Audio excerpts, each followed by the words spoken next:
On the phone, we have former Utah college football player and St. Louis Cardinal player and also executive Pro Football Hall of Famer Larry Wilson. Larry, I see you were born in Idaho. How did you end up playing college ball at Utah? Well, I'm really closer to Utah than I was to any place in Idaho. So it was a situation where my father felt like I would do better at Utah as far as getting an education, and we went that way. Did many schools recruit you when you were in high school? I'm sorry? Did many schools come after? Did many schools recruit you when you were in high school? Yeah, I had a number of schools, California schools, but being a kid from Idaho, I really didn't care to get too far away from home. And then you get drafted by the Chicago Cardinals. What was that like? Well, it was an exciting time. Back then, that's quite a few years ago now. You got to remember that. Back then, certainly the draft was not that big a deal. And basically they called you and said that you were drafted, and I was excited about it. I was really happy that things worked out. Actually, I was drafted by the Buffalo Bills and the Cardinals. And what made you decide to go with the NFL instead of the AFL? $500. You pay that for a round of golf in Arizona nowadays. Yeah, you hardly get on one for that now. Yeah. So when you joined the Cardinals, you were drafted by Chicago, but you never got to play in Chicago because they moved. Did you have any idea they were going to move?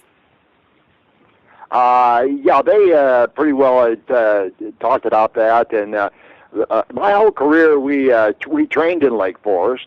They kept our training camp there. And so we were around Chicago quite a bit. We always scrimmaged the Bears a couple of times, and then we played in the Armed Forces game all the time, and a preseason game with the Bears. What was your anticipation going into your first training camp? You were 7th round draft choice. I assume there were other players that thought that they would make the team ahead of you, and they did not. Well, I tell you, I really didn't have high expectations, to tell you the truth. I kept my suitcase packed all the time. I was drafted as a running back. Yeah, and they had John David Crow and Mal Hammock. We had a good crew of running backs. And as they got to training camp, they traded Dick Night Train Lane to Detroit, and that made a spot open in the secondary, and so I got moved over there and bounced around. They found out I wasn't a corner. They moved Jimmy Hill out to the corner, and I got to play a little safety, and things worked out pretty darn well. Because they basically created the safety blitz for you. Well, that was the coach, shoot. Back then, we played a lot of man-for-man defenses, blitzed a lot, and Coach Drulis always tried to come up with one more extra guy to make a block, and so we did start the safety blitz, and I remember when we first did it back in New York, Coach Drulis says, well, when you get in there and get him, jump up, cover up your number, and run back to huddle so they won't know who you are. Is that where the term Red Dog started? Well, actually, Red Dog to us was just blitzing the outside linebackers. We called it Wildcat, and I kind of got that nickname. When we talked to Dan Dierdorf several months ago, he mentioned that till basically late in his career, all his paychecks came from the Chicago Cardinals. They never changed the name on the checks. Was that the same with you? Yeah, that was that happened for quite a while. But we were eventually accepted pretty darn well in St. Louis, and we get back there quite often, and there are still a large number of fans back there for the football Cardinals, and it was a fun time there. Well, St. Louis is where I grew up, and I remember going to a game at the old Busch Stadium, Sportsman's Park, and I recall it as one of the coldest days of my life. And I think you guys were playing the Cleveland Browns, and they had this running back, number 32. I can't remember his name, but he was pretty good. Yeah. I never knew his name either, but I knew his number. He ran over me a number of times. Well, and I remember you tackling Jim Brown, and I just sort of marveled at that. What was the key to bringing him down? Well, that was to get on him and hold on. No, you never worried about getting hurt with Jim Brown. He was a guy that really could slip and slide. He had a great running ability, and you really never got a clear shot at him. And so you never worried about getting hurt at all by him. When we talk to Bob Lilly, Sam Huff, all these guys, their most memorable tackles are always of Jim Brown. I think it might be the only time they tackle him, but all of them have pictures in their house of them tackling Jim. Yeah. Well, Jim Brown, to me, was the epitome of football then. He did so many things, and, he's one of the guys that really made the game great, and on the public stage the way it is today. Speaking of guys who are difficult to tackle, I will assume in practice you had your opportunity to go up against a pretty good tight end named Jackie Smith, who I don't recall getting tackled all that often. People would have to sort of force him out of bounds, but I don't remember him going down too often. What was it like? He was a snarly bugger, all right, we scrimmaged the Bears so many times. We had so much fun with Mike Ditka. He was a pretty good fellow himself. We had on a lot of occasions where both sides of the field would get together and talk it over after someplace. Ditka gave you a compliment, basically, when he challenged Terrell Owens for not playing with a broken finger. He said you played with a cast on both hands and intercepted a pass.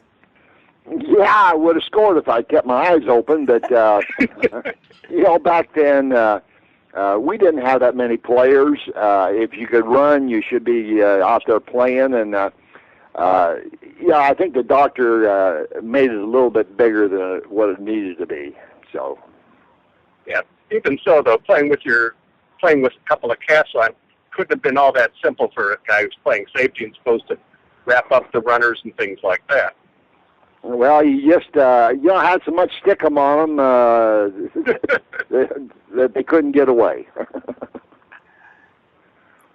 When you were playing in St. Louis, did you have like a rival besides the Bears who you kind of look forward to playing? Well, back then we were in the division with Philadelphia, New York, Cleveland. Who's the other one? Dallas. So we had some pretty good Donnybrooks.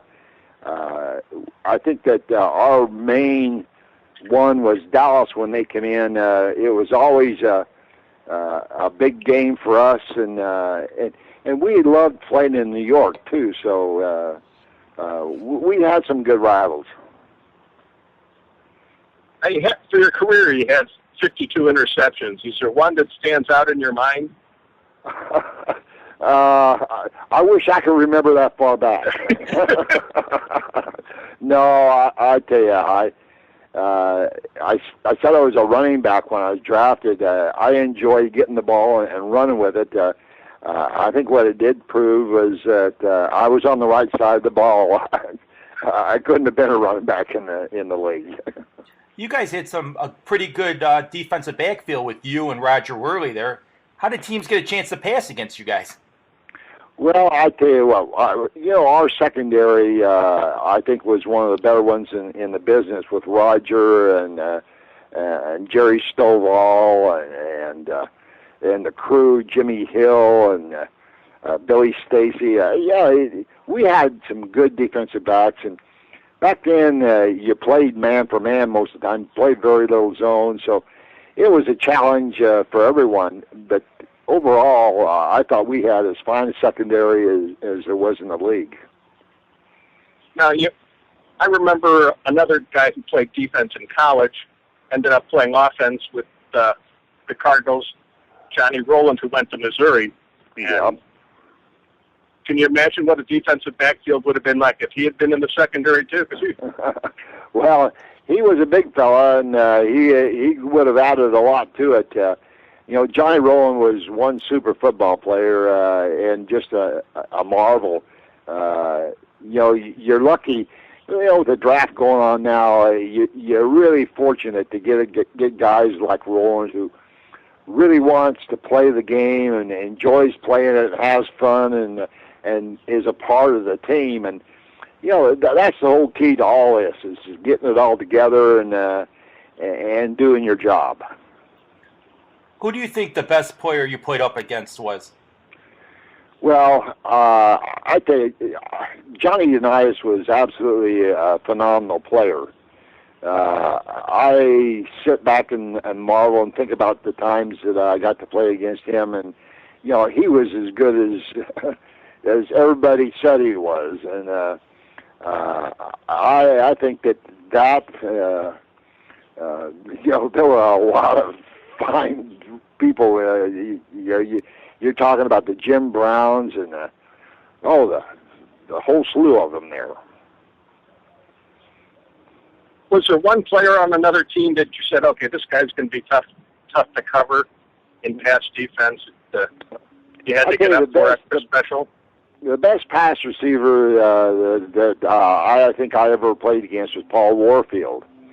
And Paul could play in today's game and be a superstar as he was when he played back then. And I just think he was a phenomenal guy, and what a great player he was. Don Maynard said no one could cover him. He was faster than anybody in the league back in the day. Yeah, he certainly could outrun all of us, that's for sure. The thing I remember about Warfield is he ran his pass patterns very precisely. He was very quick, had good size, and I tell you what, he was a mean bugger. And all those things added together made him a real problem when he was out there. We spent a lot of time trying to figure out how to cover him, and we got it done now and then, but most of the time he whipped us. Yeah, the only guy who could stop Warfield was Don Shula. Yeah, that's for sure. Yeah, I tell you, you think back the time, didn't get a chance to play against a lot of people in the American Conference, but at the end of my career, we were playing the Miami Dolphins, and we had changed in coaches, and he thought a new coach thought I'd be a great strong safety, and so we're playing against the Dolphins, and a guy by the name of who was a big fullback at that time, and Warfield, and our coach said, "Well, we got to stop Warfield. We'll let Larry Zonka carry the ball." And I tell you what, he run over me so many times, I couldn't count them. When you talk about quarterbacks, as I recall, the Cardinals, they tended to be quarterback challenged till a guy from Southern Illinois University joined the team, Jim Hart. Did that take a little load off of the defense? Jim was a tremendous quarterback. I tell you, he had the size, could throw the ball real well, and I don't think he got the credit that was really due to him. We had another guy that played early on, and when Jim came in, he just took over and just made our team a much better football team. How did you know when it was time to retire? I tell you, after 13 years, I I was beat up so bad. I thought, there's got to be something else to do in this world. So I knew when it was time to quit. But that something else still was football. You sort of moved very smoothly into the front office with the Cardinals. Was that part of your grand plan? Well, it really wasn't to start with. I always wanted to coach, and I got a little opportunity a couple of times. But overall, the front office was also an interesting situation. It was just the time when computers were starting to move into the game, and getting those set up, and getting a scouting program in, and taking the coaches' work and getting it computerized was always something that I was interested in, and I enjoyed my time in the front office. How did the draft change from the time when you started to when you retired? Oh, wow. I tell you, the draft, it's become a circus right now, I think. There's so many things going on. They know everything about you. They have timed you, weighed you, jumped you. They've done everything. The thing they can't do, though, is they can't really tell what kind of player you're going to be when you get there. And that's all in the heart. And, that's the hardest thing to do, is to figure out which guy is going to be the guy that goes out and gets to be a part of the team and makes a real impact with you. Did you enjoy, when ESPN started covering the draft, and you had Chris Berman and Mel Kiper, these guys criticizing or commending every pick you make? And they're still doing it. Yeah.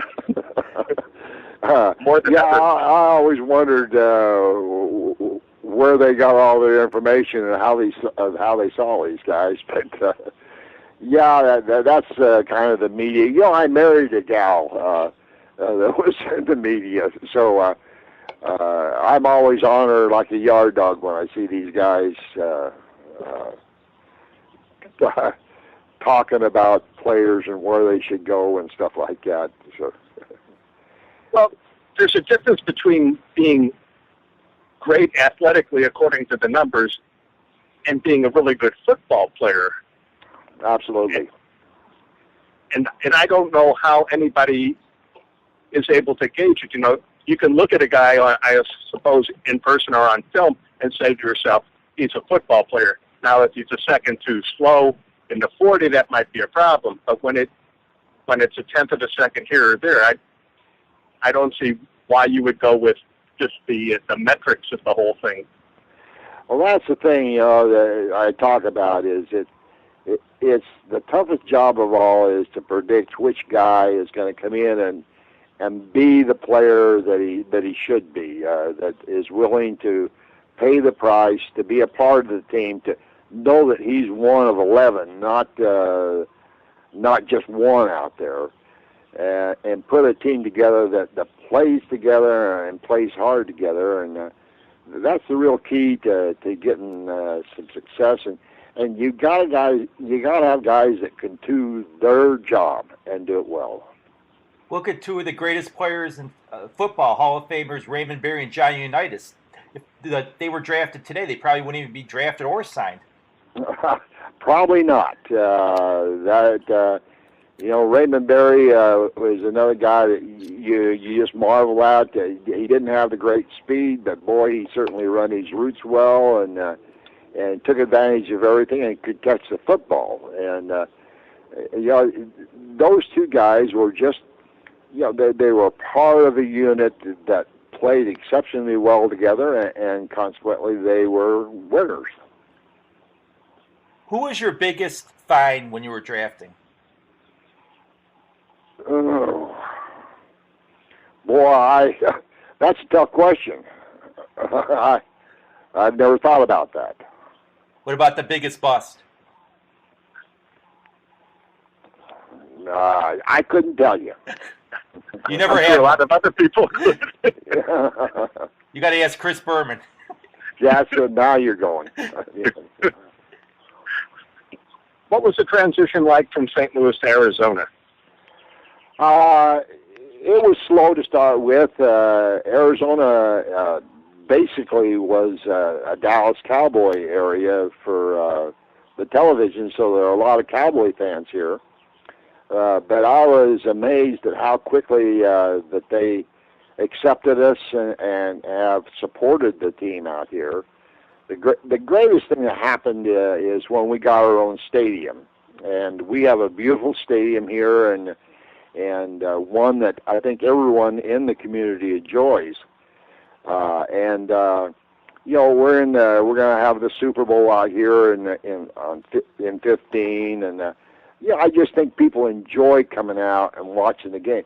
The interesting thing here is that this city here is well, it's about 90% Chicagoans and 10% Minnesotans.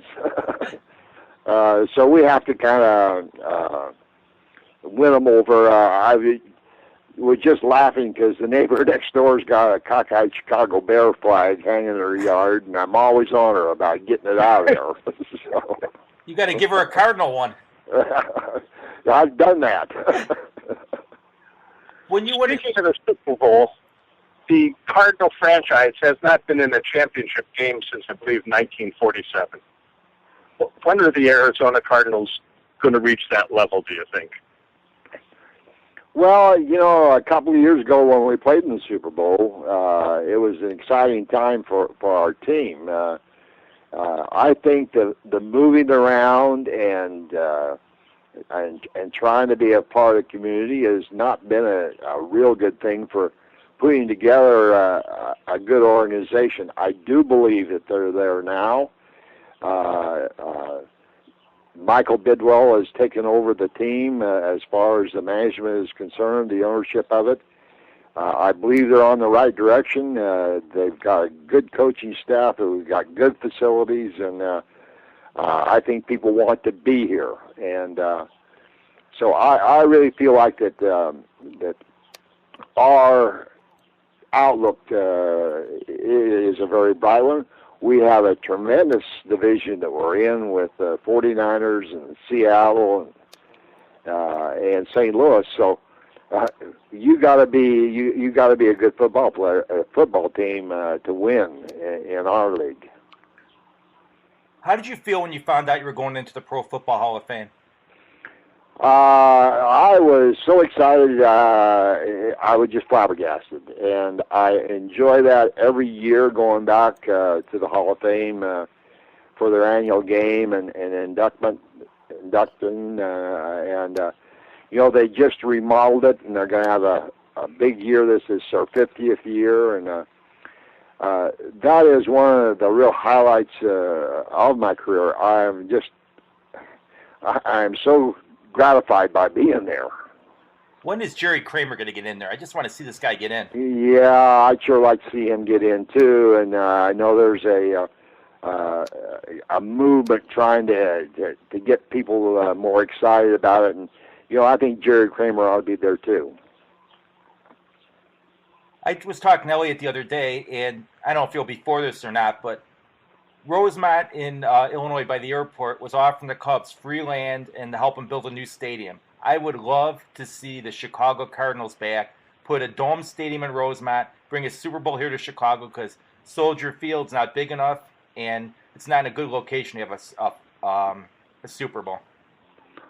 Well, you know, I think that they're going to have a top put on something there in order to get one, although this year is going to be interesting when they play it in New York. Yeah, I mean, you're going to freeze out there. That will be a different Super Bowl, won't it? Thank you so much for your time. It was a pleasure talking to you. Hey, thank you guys. And you ever get out here, I put you up for a cup of coffee and then beat you in golf. Sounds great.